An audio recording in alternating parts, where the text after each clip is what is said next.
Good morning. I'm Stacy. This is Loving My Veteran, and we are walking in my shoes this morning. I'm going to get some coffee in, let a few people pop on here.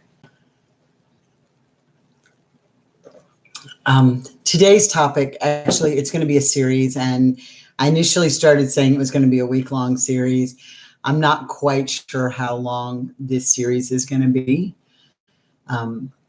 I'm going to share my personal stories, and I'm going to share something that I've never shared with anybody before in its entirety. People have heard bits and pieces. We're going to talk about abuse, emotional, physical, mental, sexual abuse.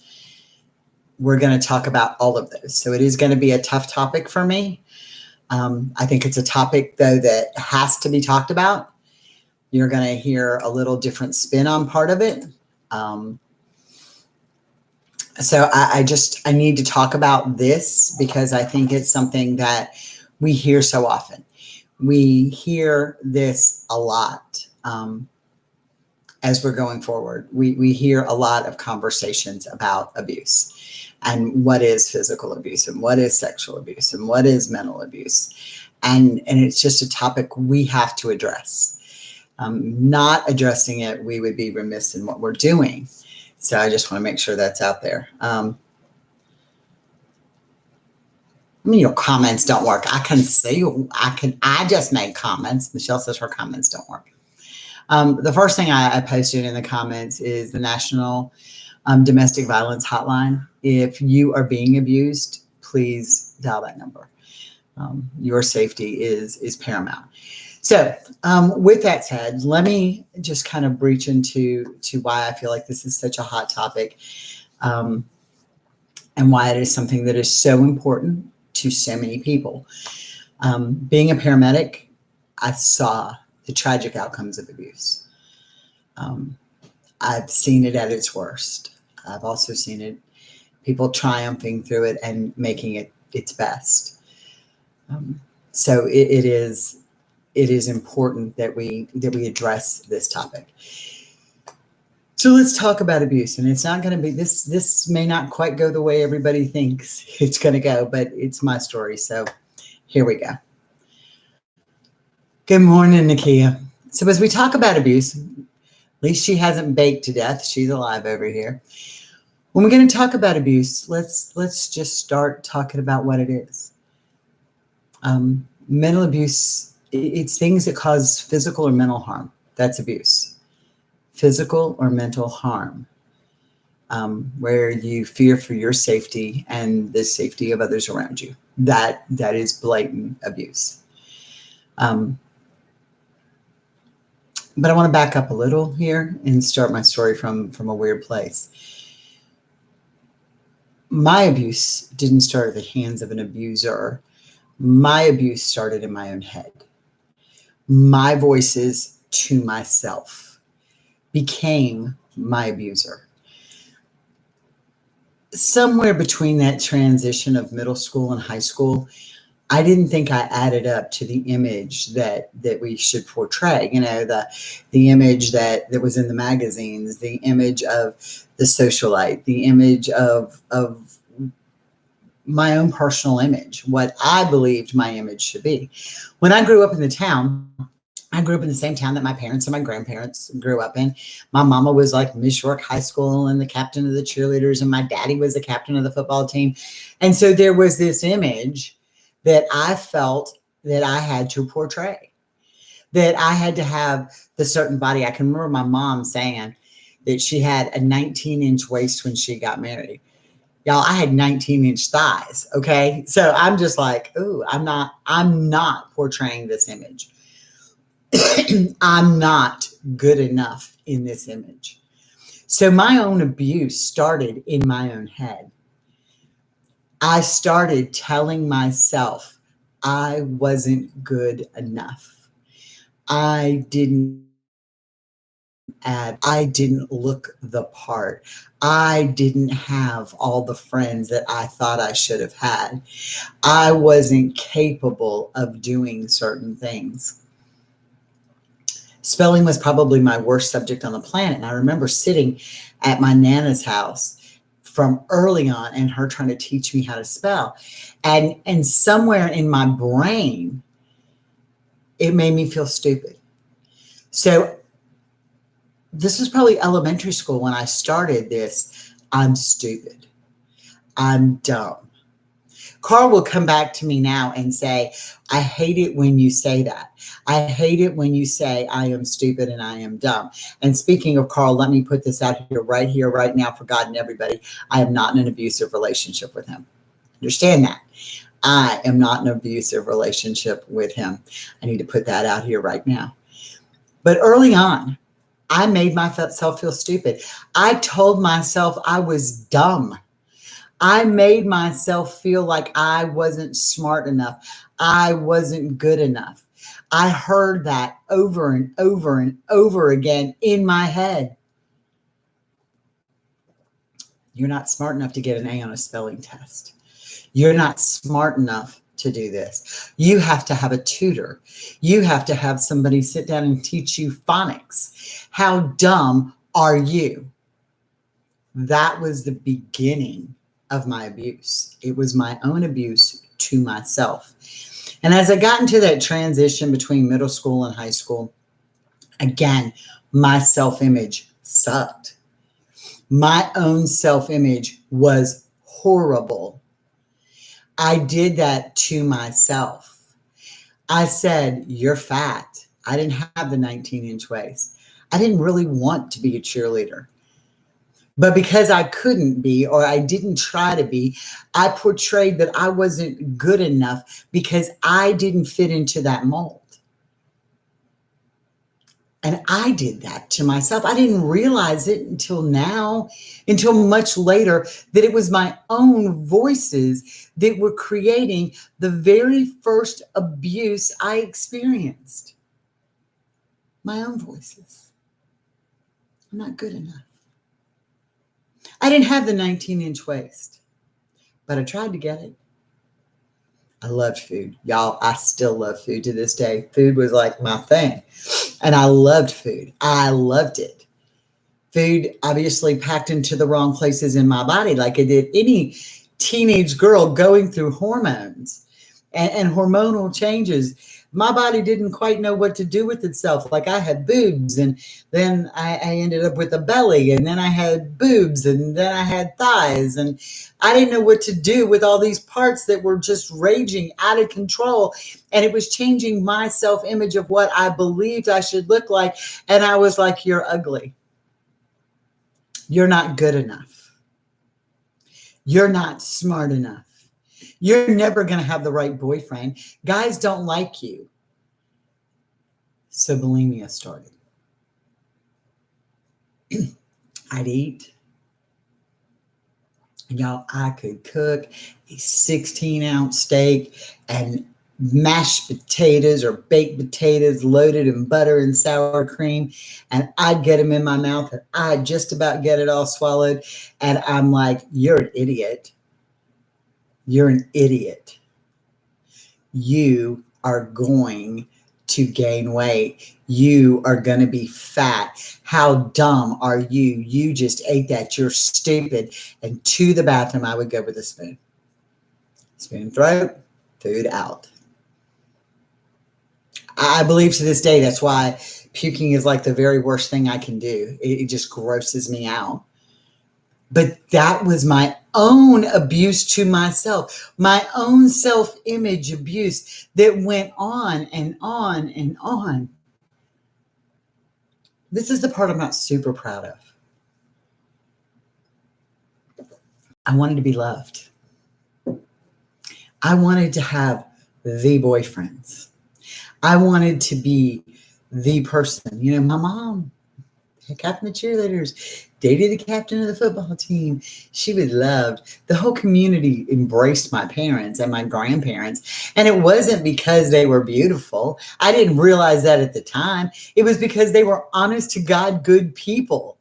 And people wanted to be around good, caring, honest people. So what happened? Remember, I said I had boobs. I developed my boobs earlier than most. I had boobs. And I learned really quick, if you unzipped a little, you could show a little cleavage. That made all the little boys look at you.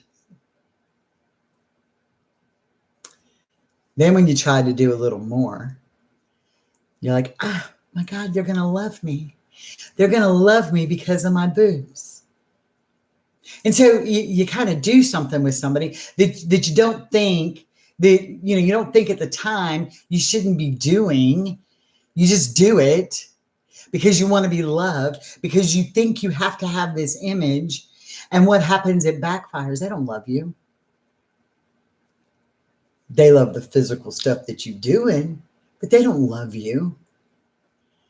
They don't love you. And then what happens? You become the slut. You become easy. And these things that you do, and I'm not saying I had physical, like penetrating sex at that time in my life, but the easiness, the being able to go to first base or second base kind of deal, that easiness turned you into a slut, turned you into easy, and nobody wanted the easy girlfriend. You were the first and second baseman that they could go play with when their real girlfriends who weren't giving it up wouldn't. What did that do for your self-esteem? How did that level of abuse go? How did that abuse play out in my head? It was awful. I cried. I cringed. I tried to be this person and figured that if I gave people what they wanted, I'd get back what I wanted. And that's not the way it works. My own abuse started in my head. I was dumb. I was fat. I wasn't good enough. Nobody would love me. And all of those things created bulimia, which is a horrible thing, by the way. It created being labeled easy.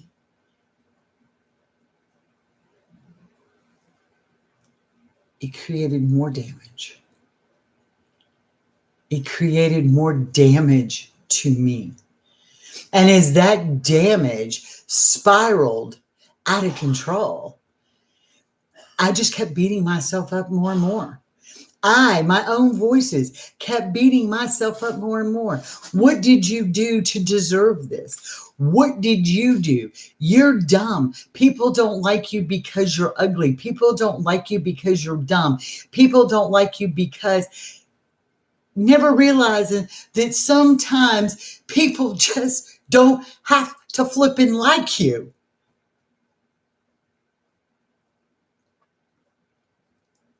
People don't have to flip and like you. That was the voice I carried. I wasn't good enough. Nobody else told me that. I told me that. I told me. If a man sat here and said to you today, you're fat, you're ugly, you're stupid, and you're a whore, would you consider that abuse? Asking. You don't have to answer it.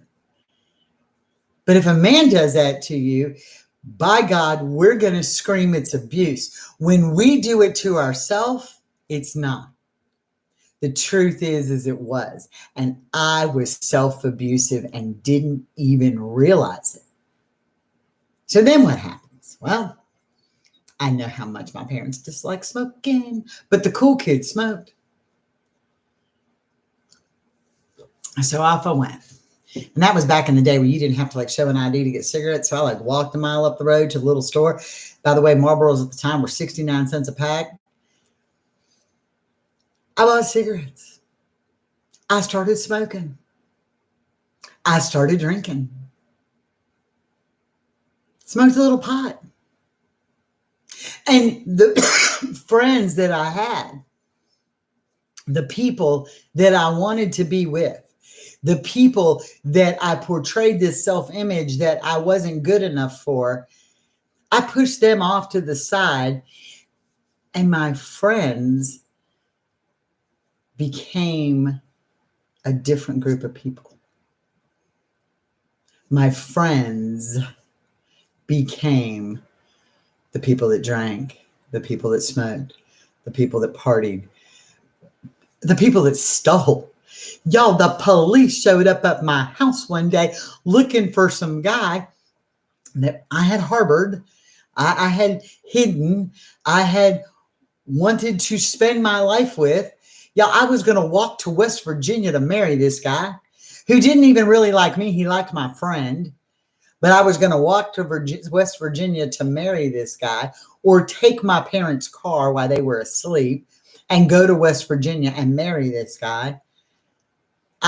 Because that would have meant I had somebody to love me, and he broke into somebody else's house and stole a bunch of stuff, and I denied it. And I'm like, but he wouldn't do that. And then when I realized he did do it, I'm like, but that's okay. I love him. And this is what you're destined to be with, Stacy. This is what you're destined to be with. These type of people are who you're destined to be with, because you're not good enough to be with the other kids. I didn't realize the abuse I was putting myself in. I didn't realize what I was self-destruction I was doing to myself. To myself.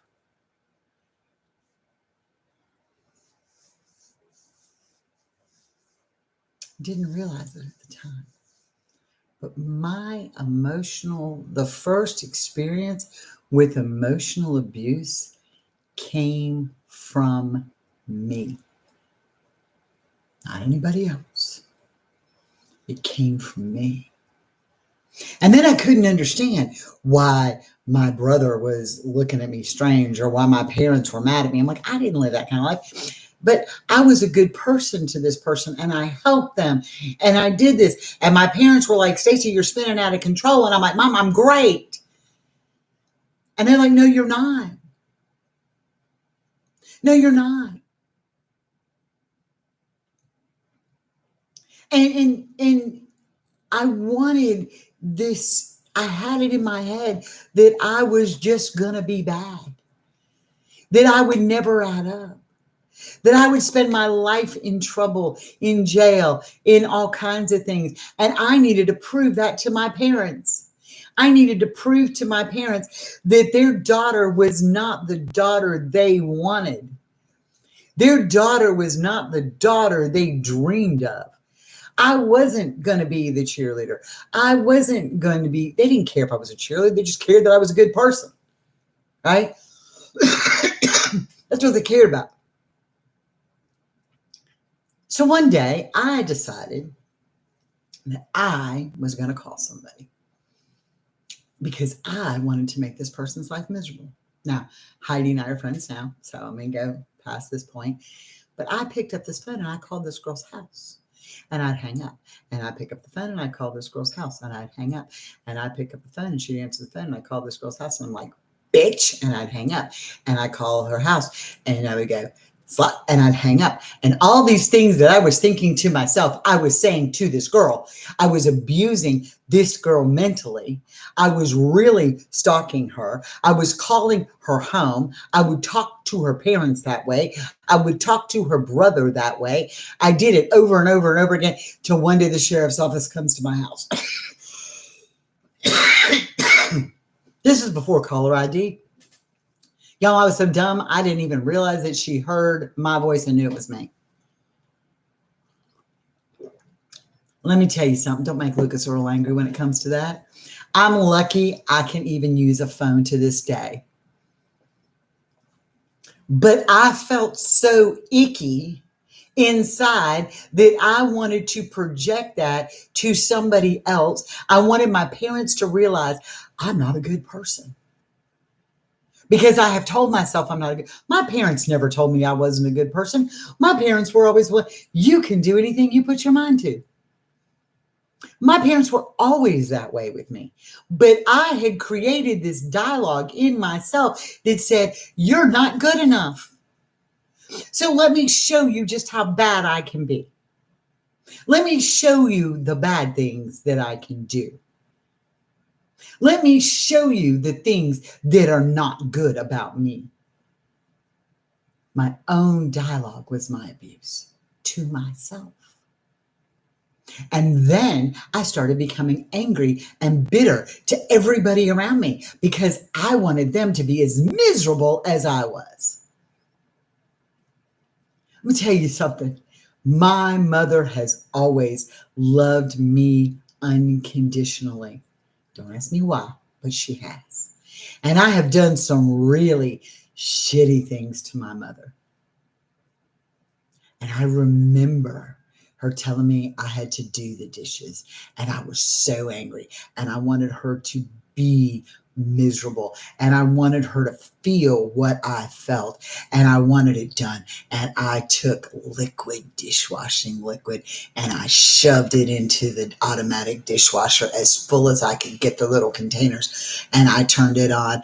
And my mom came out and said, "What is this?" And I said, "You told me to clean the fucking kitchen, bitch."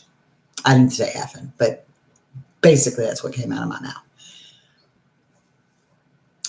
I sat there and I made my own mother feel this tall because some of the hateful things I said that I didn't even realize I was saying at the time, but I used my tongue and I never thought of myself as an abuser.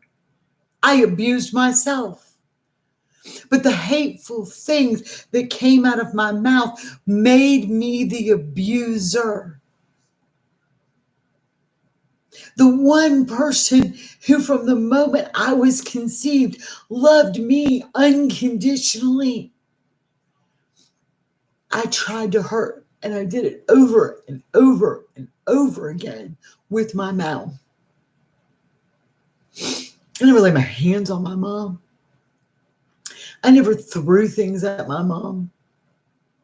But I damn sure said some hurtful things to my mom. From the dialogue that was in my head. Nobody thinks of me. I didn't think of me as an abuser. My mom didn't think of me as an abuser, but when I sit back and I look at it, I was the abuser to my own mother. Mentally, I was the abuser to my own mother, my mama. The very person who loved me unconditionally from the moment I was conceived, I said hurtful, hateful things to, and sometimes to this day I still do without realizing it.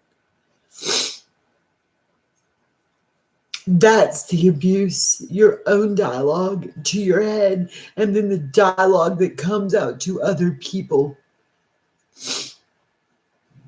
My abuse started with me to myself. And it spiraled. It spiraled past the bulimia. It spiraled to everything else. I didn't feel worthy ever. Ever. Not because my parents didn't make me feel that way or my family didn't make me feel that way, because my head said that. Your internal dialogue, teaching dialogue that will ever come into your head. It's the most damaging dialogue that will ever come into your head is the dialogue you say to yourself, because it's easy not to believe other people, but it's hard not to believe yourself. When you say you're stupid, you believe it. When you say you're dumb, you believe it. When you say you're a failure, you believe it. That damaging dialogue that you say to yourself is the most abusive word you'll ever hear. And I know this isn't a subject people want to hear, And I know nobody wants to sit here and say, okay, so I thought we were going to talk about abuse today. And I thought when we talked about abuse, we were going to talk about other people doing it to us. I didn't think we were going to talk about us doing it to ourselves. Well, you know me, I don't have a filter. I don't have a filter. I dig deep, and I'm sharing with you things I haven't shared with anybody. Things that I have never shared with anybody. Thanks, Nakia. We are our own worst enemies sometimes. Our abuse also often starts with ourselves. You can sit here and say, well, I had a shitty childhood. I didn't have a shitty childhood. I had a great childhood. I created a shitty image for myself. I didn't have a shitty childhood. Everything I ever wanted. I had a shitty image of myself. And we do that. We do that. Why do we do that to ourselves? We are our own self-destruction. Now, I'm not saying that this is where the abuse cycle ends for me. Because as we go through the rest of this series, I'll share with you what's coming. I've been mentally abused. Not by myself, by other people. I've been sexually abused, and I've been physically abused. So as we go through this, you're going to hear it all. The good, the bad, and the ugly, and how I've overcome so much of it.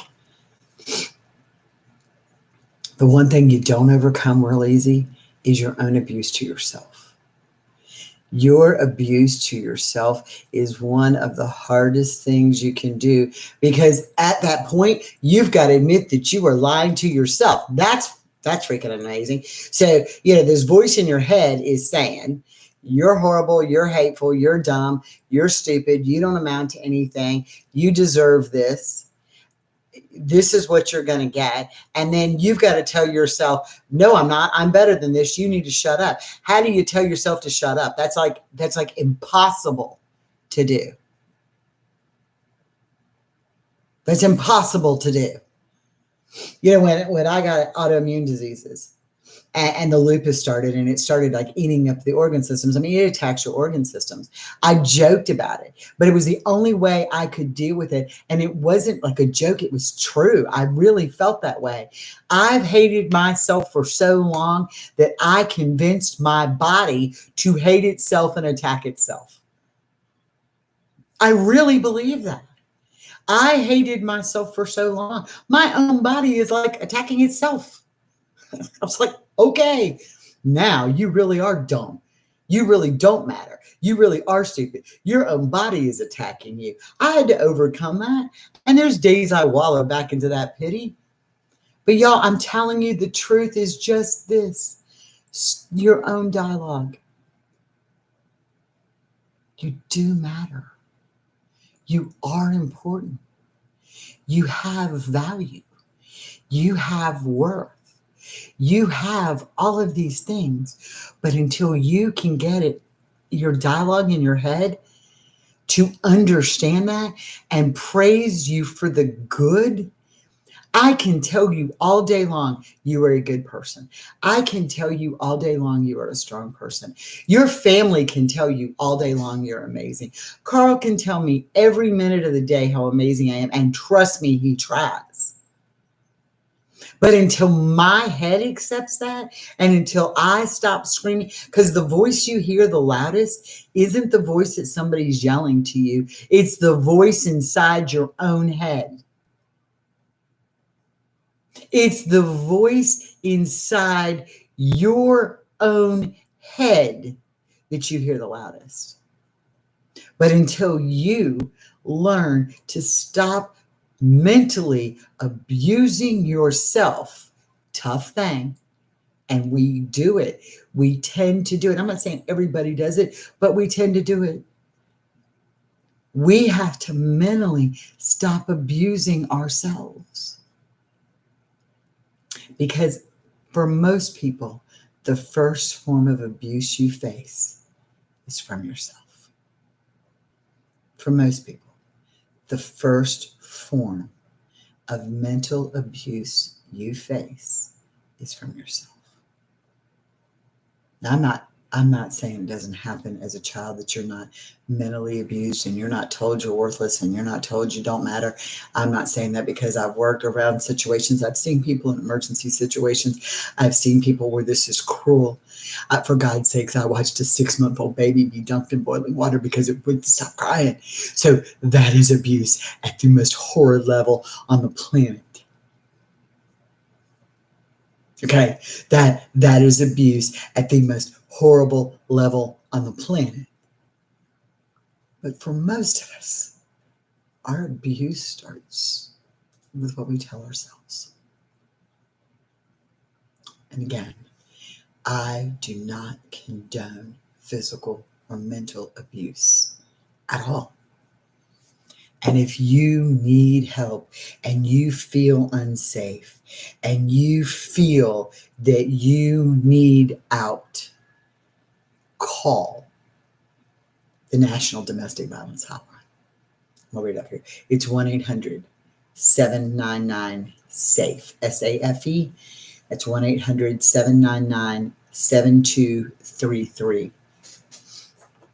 If you are being abused, get out. Call them. Call them. And I will tell you from seeing some horrible, true physical abuse go on, it's not worth dying for. No possession in your house is worth dying for. No possession in your house is worth, no possession in your house is worth losing your kid's life over. If it's truly emergency and critical, dial 911. If you're in a safe place, but you need a way out, call that national hotline. They will get you the resources. So I just want to share that with you, because again, I don't condone the physical abuse and mental abuse in any way. But I do want to talk about abuse and how it happens and how we interpret things and how sometimes we do it to ourselves without realizing. So we'll have part 2 tomorrow, for those of you who want to come back. And if anybody wants to share your story, we're open to that here. So y'all have a blessed day. I am Stacy. This has been Walking in My Shoes, and we are loving my veteran. Have a blessed day.